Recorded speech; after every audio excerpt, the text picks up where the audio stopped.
ஒரு மகிழ்ச்சியான செய்தி. இதயம் நல்லெண்ணெயின் விலை லிட்டருக்கு ரூபாய் 105 குறைஞ்சிருக்கு.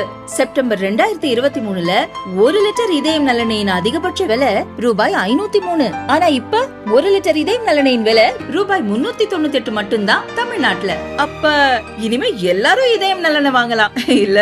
பாலியல் குற்றங்களுக்கு மிக அதிகபட்ச தண்டனை என்ற இந்த சட்ட முன்வரைவு இது ஒரு நல்ல வரவேற்கத்தக்க ஒரு சட்டம். இதனால் பாலியல் குற்றங்கள் பெருமளவு குறையிறதுக்கு நிறைய வாய்ப்புகள் இருக்குது. அதே வேளையில் வெளிநாடுகளில் சில விதமான வரைமுறைகளை பண்ணுறாங்க.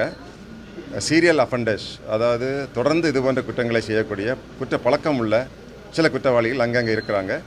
அப்படிப்பட்ட கடந்த காலங்களில் ஒரு சில குற்றவாளிகள் அவங்க தண்டனை வாங்கி கொடுத்துருக்கோம். ஒரு சிலர் இப்போ இல்லை, இறந்து போயிட்டாங்க.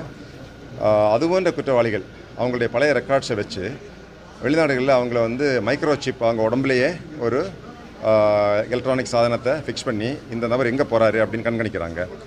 அதுபோல் ஒரு அமைப்பு நமது சட்ட கிரிமினல் ஜஸ்டிஸ் சிஸ்டம், நமது குற்ற நியாய அமைப்புக்குள்ள அந்த மாதிரி ஒரு பவரை காவல்துறைக்கு கொடுக்கறதாக இருந்தால் இதுபோன்ற குற்றவாளிகள் ஒரு சிலர் தான் இருப்பாங்க. அவங்கள 24/7 கண்காணிக்கணும். ஏன்னா இதுபோன்ற குற்றவாளிகள் எங்கே போயிட்டுருக்கிறான், இப்போ கல்லூரிக்கு போகிறான், பெண்கள் கல்லூரி பக்கமாக போகிறான், இல்லை குழந்தைகள் இருக்கக்கூடிய இடத்துக்கு போகிறான் அப்படின்னா ஒரு குற்றம் செய்யத்தான் போகிறான் அப்படிங்கிற மாதிரி அவனை கைது பண்ண முடியும்.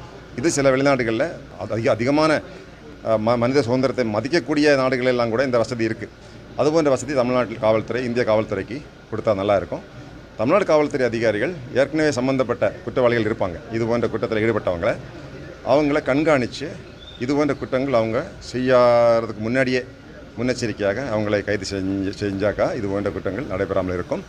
ஆனால் இந்த சட்ட முன்வடிவம், இந்த புது சட்டம் காவல்துறைக்கு அவருடைய கையில் கிடைச்ச ஒரு நல்ல ஆயுதமாக இது இருக்கும். தமிழ்நாடு முதலமைச்சர் அவர்களுக்கும் அரசாங்கத்துக்கும் நம்ம பாராட்டுகளை தெரிவித்துக் கொள்கிறோம்.